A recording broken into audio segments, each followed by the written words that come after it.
What you're hearing is Hardie Fiber Cement Siding living up to its reputation as the siding that helps resist weather damage, no matter what Mother Nature throws its way.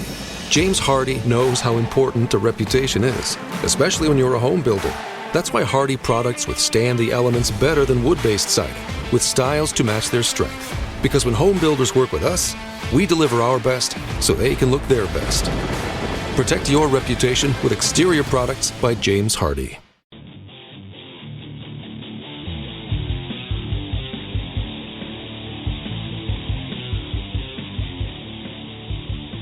Now back to Clint and Sean on Sack Heads Radio, radiating elegancy and quality. Hey, we're back here on the Sack Heads Radio Show. Hey, we're back at the Sack Heads Radio Show. Are we playing repeater? 347-205-9399. 347-205-9399. Anyhow, a decision came out today out in Nebraska. That we were going to drink Pepsi. A Keystone pipeline, which, as we all know, is getting ready to go from Canada down to Texas to bring some amazing amount of gallons of oil a day. But Lancaster County, Nebraska Judge Stephanie Stacy invalidated the governor's approval and the state's approval to allow it, saying that it would give TransCanada, who's the company that's developing it, eminent domain powers within the state. We are opposed to eminent domain. We are opposed to eminent domain. The brief hadn't been released by the time we went because I was trying to read the brief on it. But I thought that was brief. It never is. I always think that's the best hypocrisy in all of our justice system. We're going to release a brief, 482 pages long. Right, that's not brief. I wonder if they know what the term brief even means. Maybe, I don't. I want to see them release a brief and it's a pair of underwear. It's really a brief. That would be a riot if Supreme Court did that one day. If somebody just had release a brief and it's just a pair of holy underwear. It was Sotomayor's. Hey, if you guys get a chance, thanks again to TAMI J for checking in with us tonight. Read her article on the blacksphere.net. That would be outstanding. She's just an amazing person. But, yeah, it's going to be interesting to see where this goes. The AG in Nebraska is going to appeal it, appeal the decision higher to the state Supreme Court. And it's that argument of eminent domain or not, and the thing that's coming into question from everything I've read is whether it truly gives TransCanada eminent domain, or if it's... Well, Judge said it did, so why are you doubting it? Judges say a lot of things that aren't necessarily true. Oh, yeah.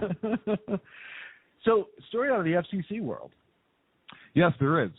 So this I found the story, came up on FoxNews.com. It's FCC basically has a plan that allows researchers into newsrooms. Oh, good. And the purpose is they want to, quote, identify and understand the critical information needs of the American public with special emphasis on vulnerable, disadvantaged populations. So what they're worried about is state media? Yeah. They're worried about what news stories are being generated and how news stories are selected. State media? I don't know. Look, one of the commissioners, Ajit Pai, I don't know if I'm pronouncing that correctly, and quite frankly, I don't give a shit care if I am. But they wrote a Wall Street Journal ad that and says it's going to allow researchers again to, quote, grill reporters, editors, and station owners about how they decide which stories to run. Well, that's good, because why wouldn't you want a federal member of the executive branch, this is the FCC. Oh, yeah. Why would you not want a federal member of the government asking the media organizations how they select their stories and grilling them?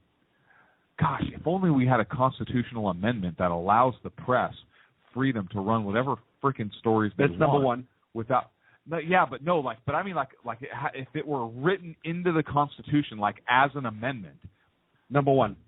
No, but you're not listening to what I'm saying. If we had something in law, something in like a Bill of Rights that allowed for us to operate without any kind of federal or government restriction. And if it were going to be, it should be a pretty important one, like something that should be thought of like right away, right?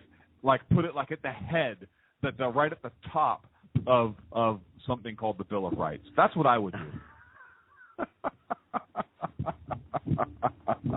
All of our listeners are educated, so they understand the irony of what I said. That we're being completely facetious right now. But people like liberals listening to this, some of you may be like, yeah, I totally agree, they should do that.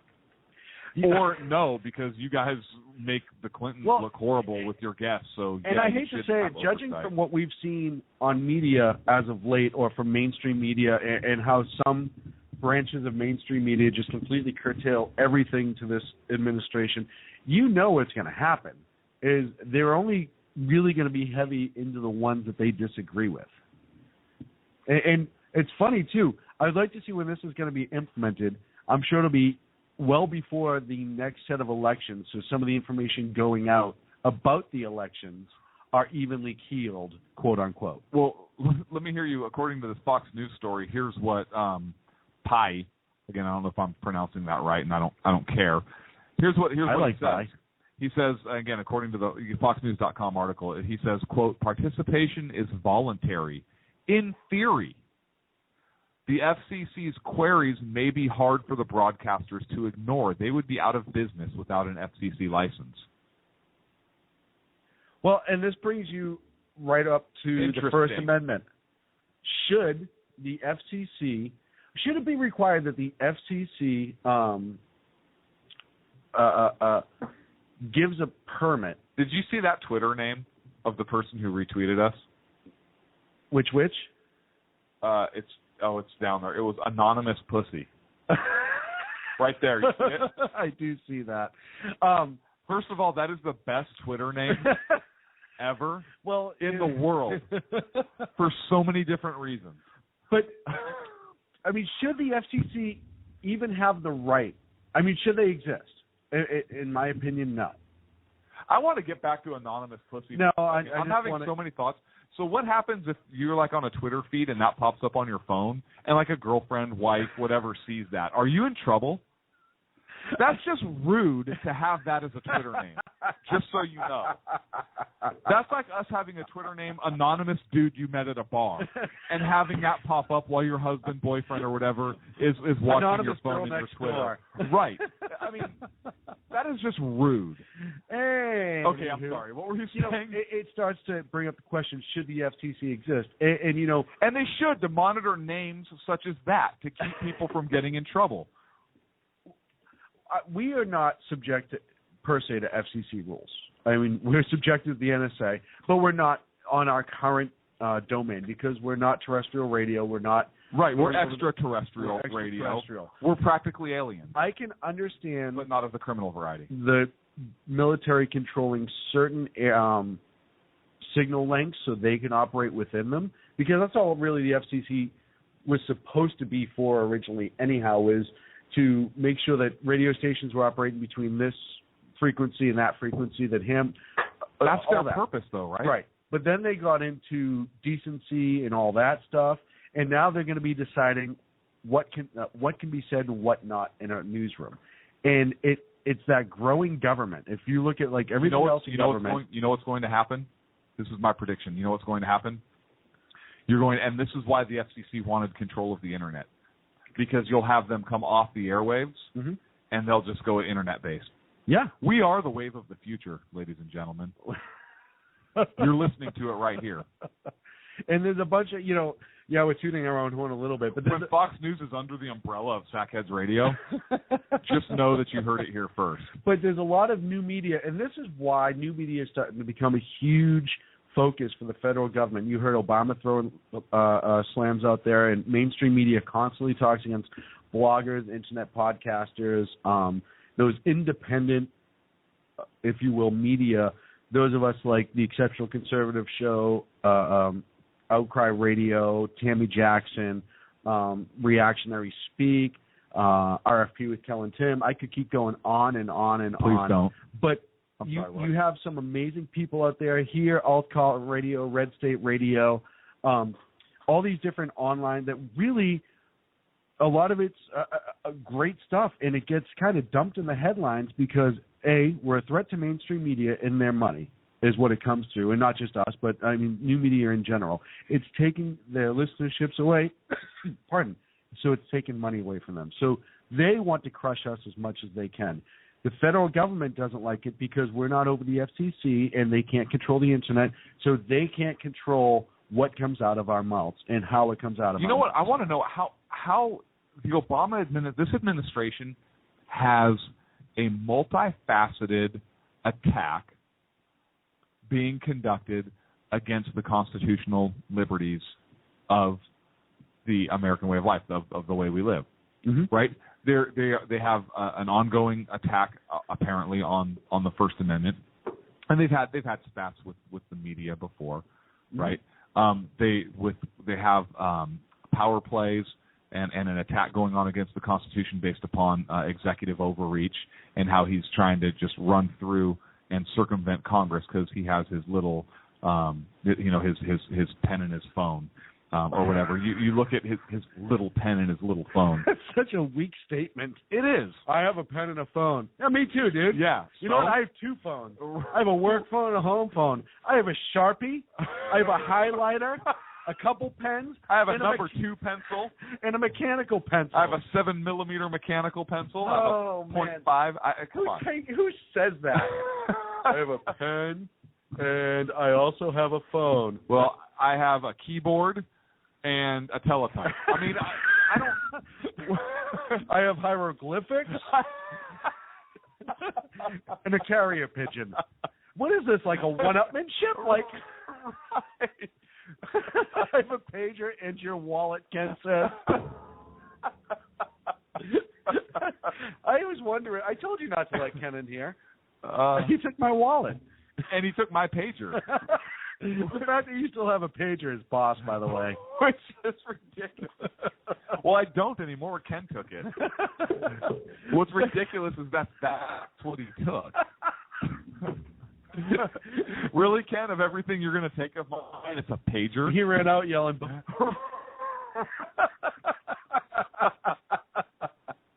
Oh, he ran out screaming, bitching. You know what? I want to bring back pagers. That's neither here nor there. But I want to bring back parachute pants. The reach keeps going. And vinyl. Joe Montana here. In my football days, I knew the importance of a strong defense. Now I'm sharing how you can help defend your health against pneumococcal pneumonia and invasive pneumococcal disease. Are you 50 or older like me? The CDC now recommends vaccination against pneumococcal disease. Even if you're healthy, your age puts you at increased risk and over 6 times greater risk of hospitalization with pneumococcal pneumonia than adults under 50. Schedule your appointment today at vaxassist.com. Sponsored by Pfizer. Going. And the FCC is horrible for freedom of press and free speech. You know what? Since you just said keeps going, that reach keeps going and going. Do you remember Elastic Man? Yes. Was he one of the Fantastic Four? We should do a character of Obama as Elastic Man, but like not Elastic Man because we don't want to be sued by Marvel, but like stretching out and continuing to overreach everything. Soko, get on that. No, but it's true. And he, as you see, and it's him, Valerie Jarrett, the Democrats in general.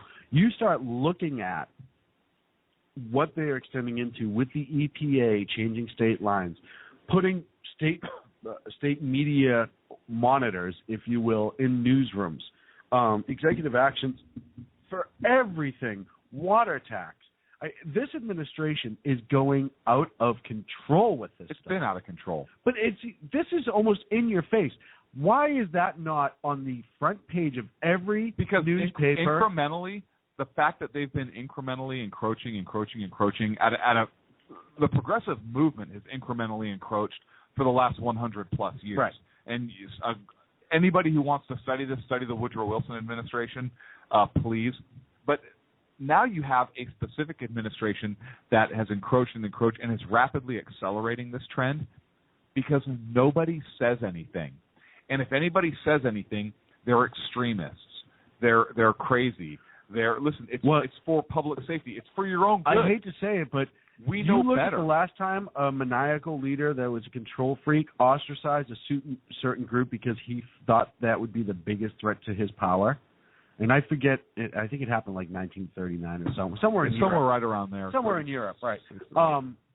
And it comes back. But he was doing it for the common good.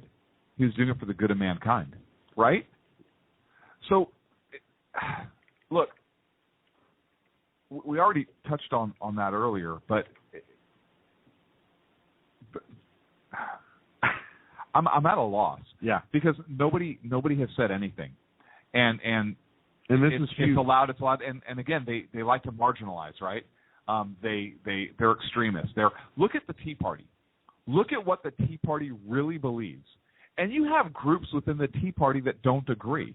Right, you do, but look how the Tea Party is painted, and really this happened after the midterm elections of 2010, when what the progressives and the liberals really realized, oh my gosh, this could actually be a threat to the way we do things in this country and could start to kind of turn this ship around.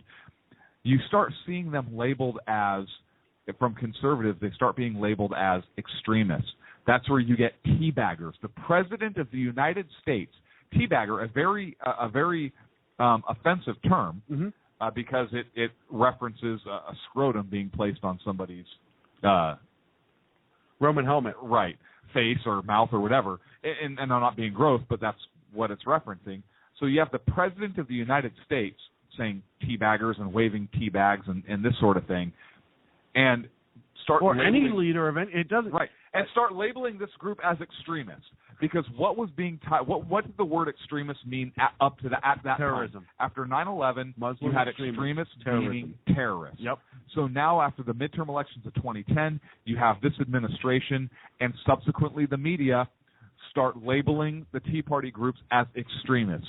And now what do people hear? The general American public who's not paying attention, who is not politically active, who doesn't understand what the Tea Party movement is, who doesn't understand what progressivism is, who doesn't understand natural law, who doesn't understand the founding principles of our country, they start hearing this mantra, extremists, extremists, extremists, and you have an association drawn to people who are dangerous to our way of life, i.e. terrorists. And you don't have people that understand what the movement is or what it represents. Because if you start talking to somebody, and I'm talking very intelligent people, right? You talk to them about politics. And, hey, this is what I believe. I believe in limited government. I believe in individual liberty. I believe in our constitutional principles. Wow, yeah, you're a conservative. At least you're not a Tea Partier. And then when you say, whoa, but let's look at what the Tea Party is, it kind of opens their eyes. And again, these are people that are very intelligent people, you know. Right. But there's just been this mantra that has been kind of drowned over and over again about extremists. Now you have this negative connotation associated. You look at Tea Party rallies and the aftermath of those rallies and how clean the National Mall was when you had the Tea Party rally on the National Mall versus the Million Man March or versus the Occupy movement and the crimes that are committed there and the state of disrepair and the mess that they leave behind in the places that they occupy. I really think the Occupy movement is the best counter argument to the Tea Party. It is. And when you're trying to prove Bizarro Tea Party. Good from bad. Right? It's like Bizarro Superman. Yeah, Bizarro exactly. Tea Party. It is the absolute antithesis of what That's the Tea a big Party. word. Thank you very much. You Of pretty what much the Tea nailed Party that. is. And people, I mean, you had Pelosi. It's a grassroots movement. It's beautiful. These people are just young and free and they're mad. You have the president defending them. All these left-wing leaders come out defending them. Oh, this is great. This is democracy at its finest. We're not a democracy. Exactly. But even still, they're supporting and put them up. Well, what about all the rapes and drug use and wasn't it defecating on law enforcement vehicles? Well, and what about maybe trying to blow up the bridge in Cleveland and stuff like that? That wasn't happening. Those were but not then extremists. Then those were people who were those frustrated. were the anarchists. Those then are all people, of a sudden they started to become the anarchists. No, those are people who are frustrated with the 1%. Right. They will do whatever they can. Tea Party is a group of people that have a small government mentality, individual liberty, stay the hell out of my home, fiscally responsive. Their symbol is the Gadsden flag. It's a symbol from the Revolution. Don't tread on me. The 13 colonies, individual liberties. That's the symbol. It's not we hate government. Right. It's we hate the British. Right. We are in charge of anymore. government, not you. It's right. not the other way around. Exactly. So the Tea Party loves the American system, the American ideal, the true American Republic. ideal. Right. It's not an anti-government movement. So, look, I challenge liberals, Democrats, even conservatives who maybe think the Tea Party is too extreme. I challenge you to take a look at the Tea Party principles and what they believe in. I don't expect you to believe. I don't expect you to agree with everything of anybody, Republicans, Democrats, Tea Party. I expect you to be an independent thinker. Right. I expect you to excel at critical thinking because that's what's going to save this country.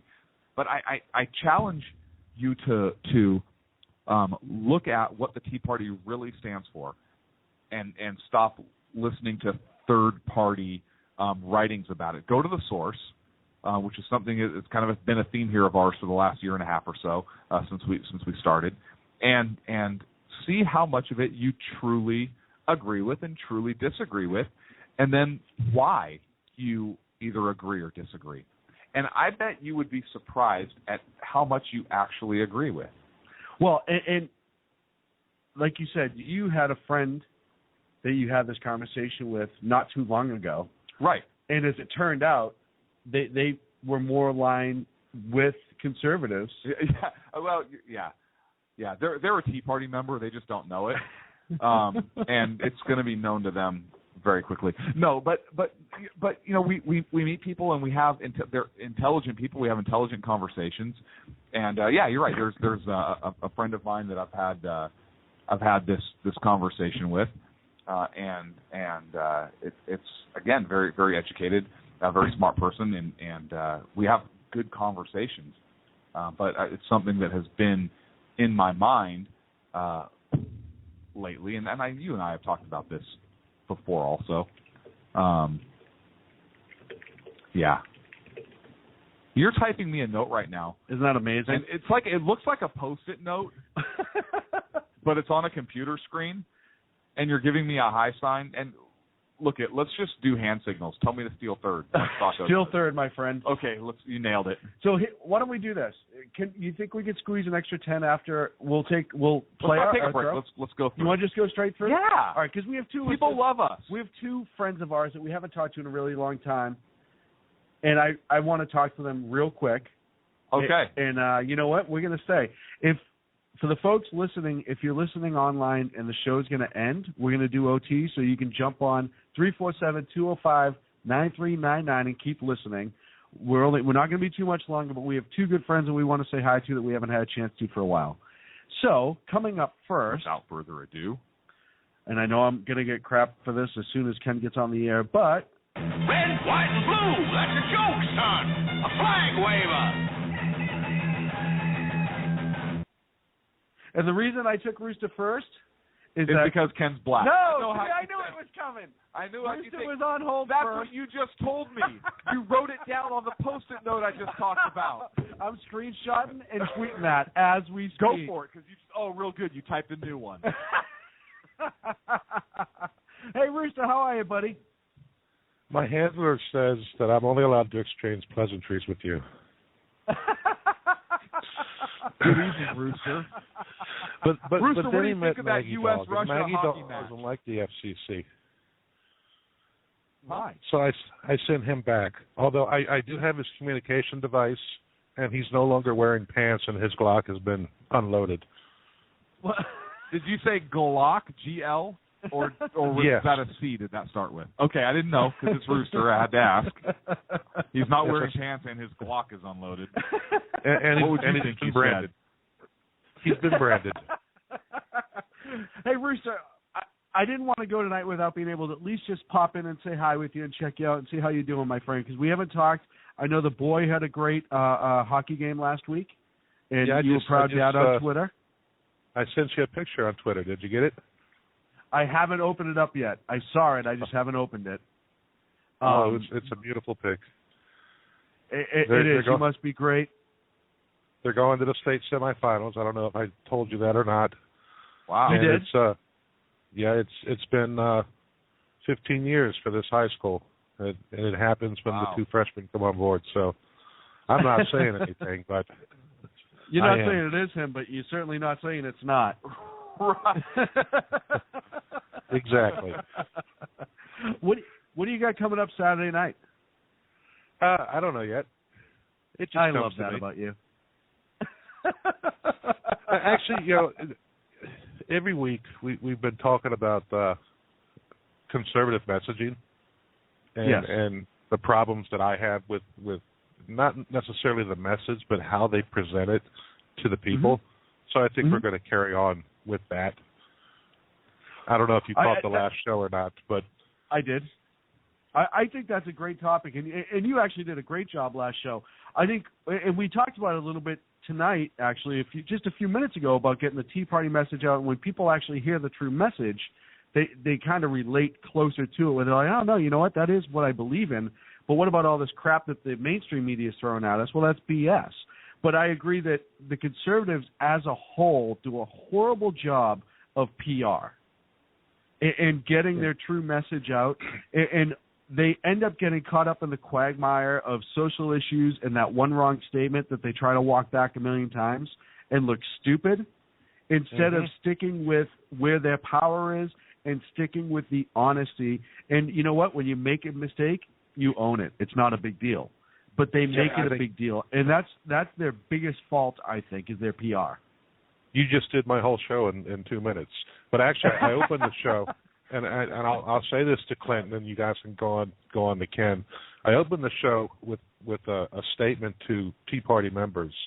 And if you are a member of the Tea Party that claim to be a Ronald Reagan conservative, the vitriol that we have in government now, and not only on the left but on the right as well, Ronald Reagan would not approve.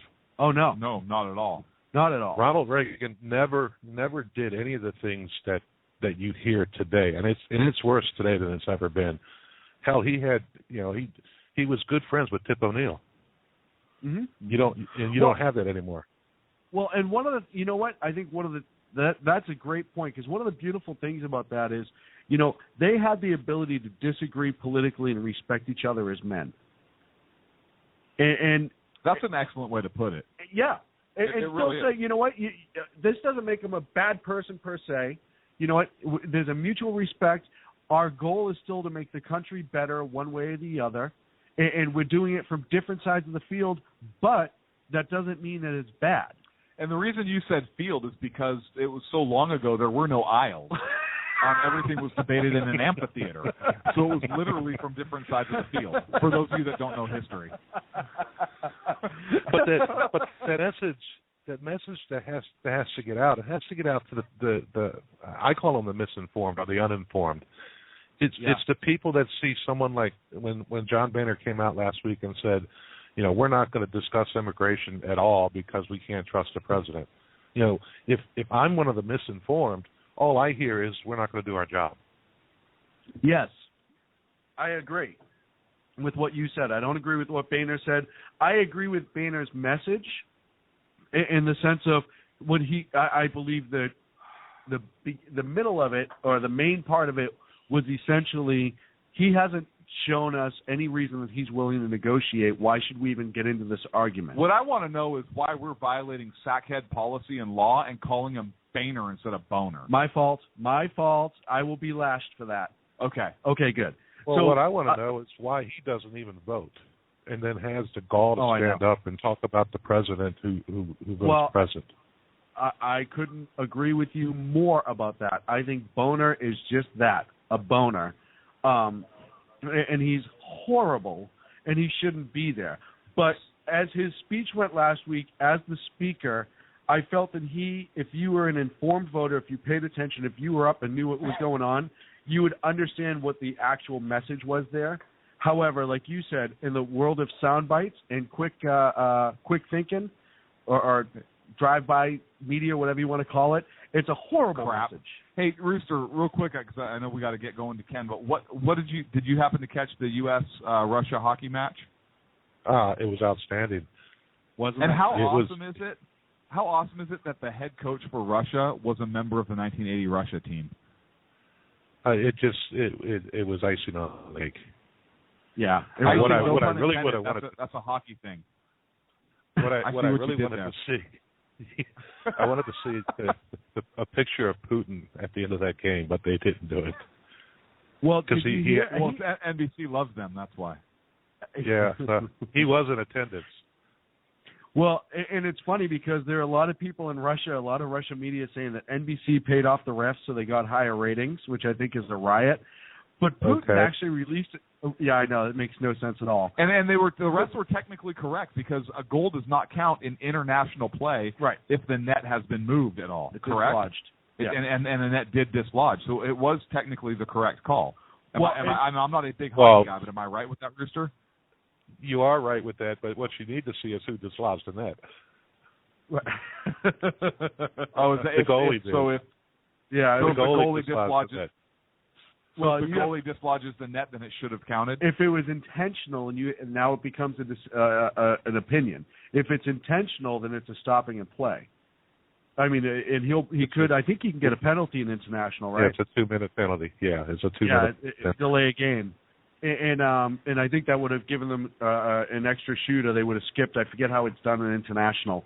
But the simple fact of the matter is at the end of the day, it was a great game to watch. If you're a hockey fan, it was actually It was a great game to watch if you're not a hockey fan. Yeah, it was awesome. But even Putin came out afterwards and pretty much said something like it's a game of inches. You know, you're two really good teams. And then he made a vague statement, and I don't remember like the exact threat? quote. Oh, yeah. About how, if next time things will be a little bit clearer, or I disagree with. He made a threat where if those referees went missing, I would not be shocked. Now, does the U.S. play Russia again? No, Russia lost today. Russia lost today. Wow, so Russia's done. Russia's completely done. The only way they could have made it was out of the losers bracket.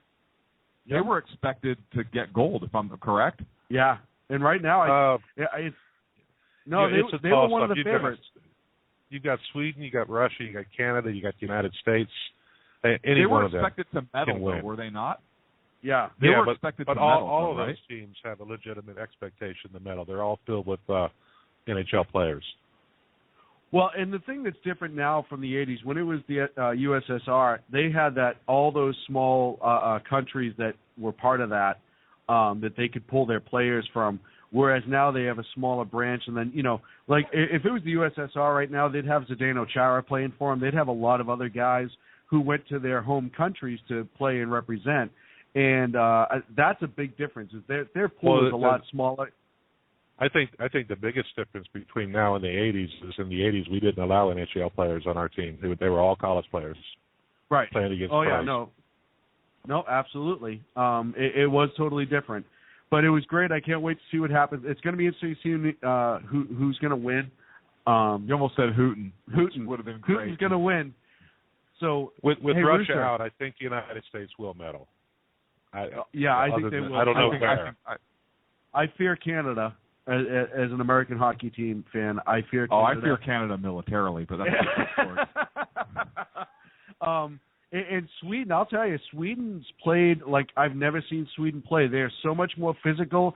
I don't know if you remember 4 years ago, last couple of years, but they used to have that wide open Sweden style of hockey where they didn't really hit. It was all dump, chase, and speed, and they're much chippier this year, and I wonder if they can stand up with Canada as a result.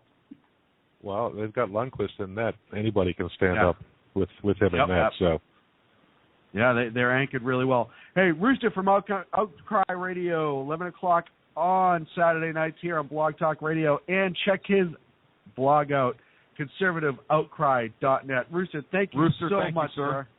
Hey, keep me on air so I can listen. You got it, buddy. All right. Thank you. It's always nice to catch up and have good. I don't get to have good hockey conversation a lot anymore. Being on this coast, because you don't know hockey. None of my friends out here know hockey. So I get excited a little bit when I can actually talk a little bit of hockey. But you know what else excites me? Baseball. Hey, boys, look what I got here. Hey, where are the white women at? Ain't nobody got time for that. Every single time, I still laugh.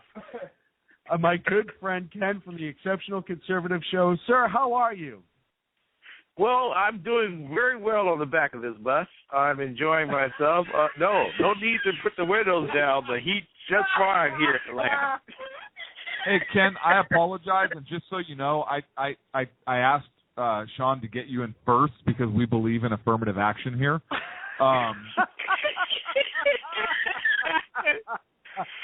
But you know, dang white people, no. Boy, I tell you, the man's trying to keep a brother down.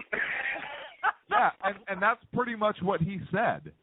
And you know why, Ken? You know why? Because we're petrified. Why, Clint? Well, I'm sorry, right, Sean. Why? Because we're petrified. I'm just saying right now. Yeah, even when I picked up your call, Clint actually crossed to the other side of the sidewalk. It was the weirdest thing I've ever seen. Listen, when we picked up your call, Sean stuffed his wallet back inside his pocket and held on to it. And I looked at him and I said, he's on the phone. He's on the phone. And he said, yeah, but black people are tricky. That's what he said to me, Ken. You know, actually, I was concerned that both of you all, when I wrote in the chat room about the pager and the wallet, actually stopped the show for a moment. I heard the brief break just to check. Yeah, everybody checked. Soko doesn't even know what a pager is, and he says, hey, I'm pretty sure mine's missing.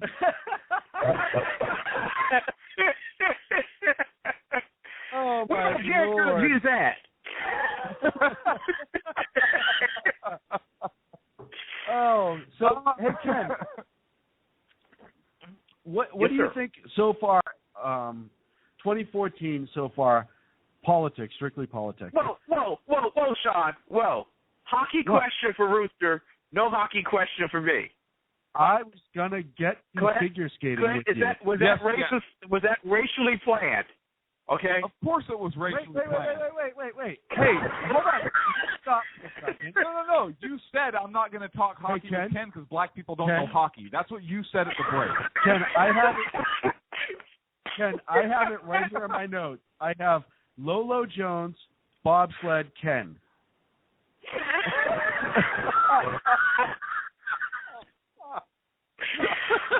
I'm telling you, there is probably a courthouse in question regarding DNA right now on that Lolo thing. Hey. But for the record, I now love bobsledding all of a sudden. I was never a huge fan before, but now I love women's bobsledding. I think it's amazing. Watching them run down that track, and it shows you the power. I just think it's such an amazingly competitive sport. I watch it on replay. Over and over again. Is she not amazing? She is. You know that's real. Oh my God, that's a real good conversation to have with a liberal woman. And she doesn't understand exactly what you're saying. You understand exactly what you're saying. And she's like, "Oh, he is so sensitive." Well, yeah. Oh man. What now I know you're a lifelong figure skater. What is the most impressive figure skating feat so far this year in the Olympics, Ken? Well, this is very personal. I have been working on this for a very long time period. Listen, JJ and I, when we got to the rink, I just said, JJ, and he said, what Jingles? And I said, JJ. Jingles. He said, Jingles? Why don't you just tell me? And so I said, okay, I must do the triple axel with the ankle kick. Hey, so what I want to know is because you know a lot about figure skating. I watched that documentary on figure skating, Blades of Glory. That was a great movie. Have you attempted that? Did you attempt that move? Yeah.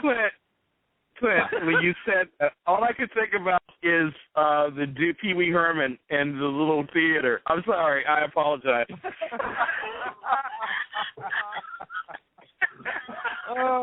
It's Olympic coverage right here, folks, on the Sack Heads Radio Show. Over to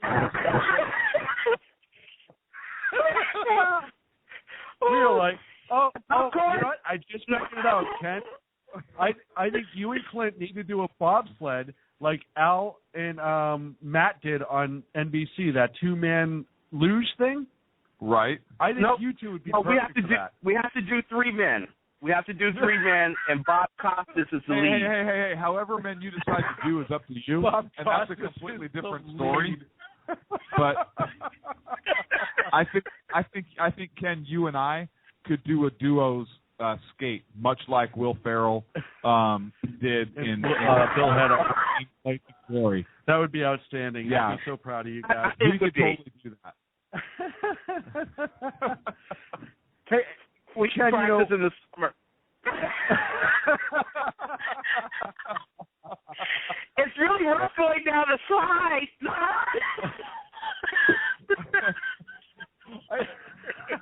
Well, if you weren't wearing shorty shorts, I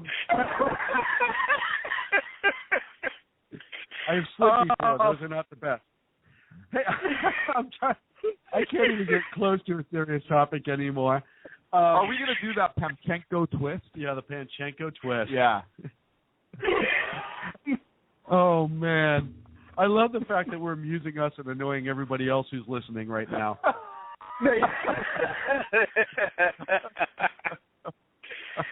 Wow. Hey, and this, somehow around the world, someone's listening to this saying, hey, that's funny. Right now across the world, somebody is Googling ice skating documentary Blades of Glory.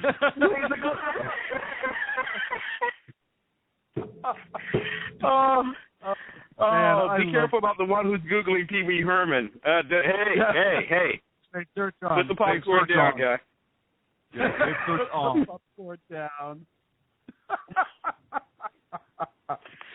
Ken, we talked about it earlier. Soko, I'm very proud of you. You putting up with these guys. You're doing a great job. Your immigration papers have moved up a little further on the pile, okay? So keep it up. Thank you so much. I was looking for those. Hey, nobody can hear you, Soko. Sit back down. All right, I'm going back to my cave. Much like that kid, I'm telling you. 976 Soko. 976 S-O-K-O. Soko. We talked about it earlier, Ken. The Keystone Pipeline. When I come home from a long day with Sack Heads Radio.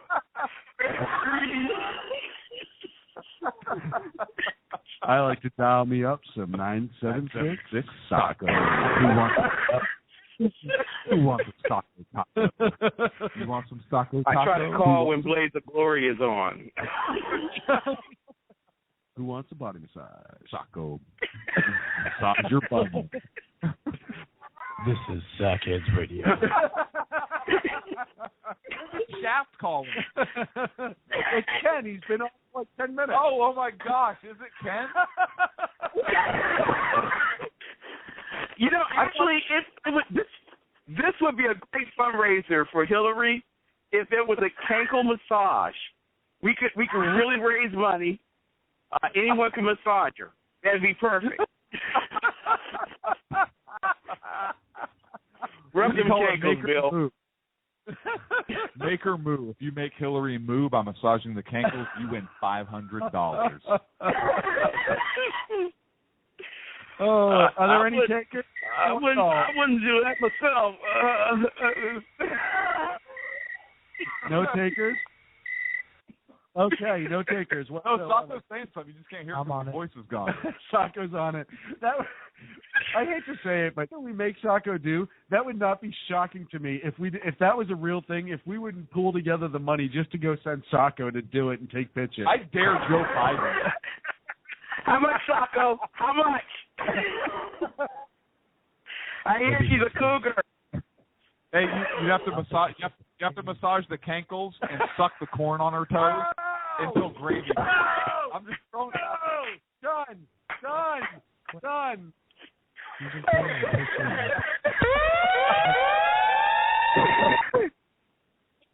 Done. That just ended it right there. We can't even go beyond that. Listen, poor Soko.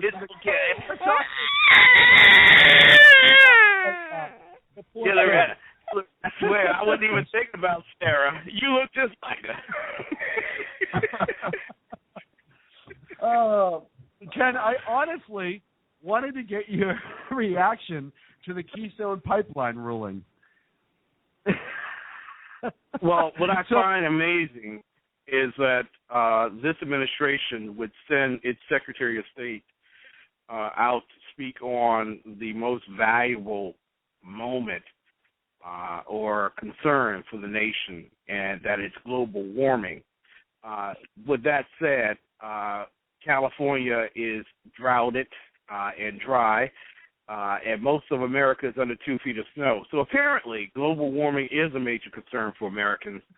And the sad thing is that, energy independence just isn't up there apparently. So, fire or carry if you can. Well, I think that's funny too. It was amazing that he had Kerry make that comment, and then he made that trip to Fresno to talk about how it's important, and now all of a sudden this Keystone ruling. I'm not a big believer in coincidence too many times, but do you think that they're going to do everything they can, the administration, to find a reason to chop down the Keystone as much as they can? Keystone has as much of an opportunity as Al Sharpton going out with Miss America. It's just not going to happen. Oh, man. Can you imagine the look on all of our faces if all of a sudden Sharpton does step out with Miss America? Like, no, actually, I would not be shocked if Al Sharpton would be the one holding on to the cankles for $2 million. That'll take care of the IRS bill, though, wouldn't it? Yeah, seriously. He'd be all caught up and then some. Wait a minute. Oh, my goodness. I could do this all night. I really could. Left behind with cankles. All right. We got to end the show, but I wanted to get a chance to say hi. We haven't talked in a while, our friend. You're just such a great friend of ours that I didn't want to go without saying hello and wishing you well. And you always have a place with us like we do with you. So you Rooster. We'll see you at CPAC. Hey, we wish. We hope so. You're not coming? Yeah. We're not invited. We're not. They kicked us out again. We talk too much crap about everybody. I can't believe it. Listen, everybody. JJ and I just had dinner with Boehner, and he said he was going to make it happen. No. He was talking about getting a sack on his head. He wasn't talking about our show. Boner again? Yeah, Boner. We'll talk to you off air about. We'll talk to you off air about the CPAC details. How's that? Good night, Ken, love y'all. God bless. Hey, Ken, can you hang on the line for us while we end the show? Sure. We'll talk to you off air. All right. We're not going to be back. The show's over. No, we're done. We're done. We'll see you next Wednesday night. Soko, play the music. 8 o'clock. Hold on. No, play the music. Check us out, Facebook.com/SackHeadsRadio, at Twitter @SackHeads. We need an Instagram. www.SackHeadsRadio.com. We need an Instagram account. It goes on Twitter. It doesn't matter. But we need an Instagram. No, anyways. we don't. I don't even know what Instagram For is. Sackhead Clint really cool. and Sackhead Soko. I am Sackhead Clint. This is Sackhead Sean. Thank you so much for joining us this evening. Thank you for our guests and our callers. We will see you next week. I will see you tomorrow. I like to eat tacos. So no ending theme? No ending theme at all? No. Good night, guys. Sorry about the voice. I can't hear you. Oh my Soko? God. Every night. Where's Soko? They're killing me. I see him trying to talk, but he's not saying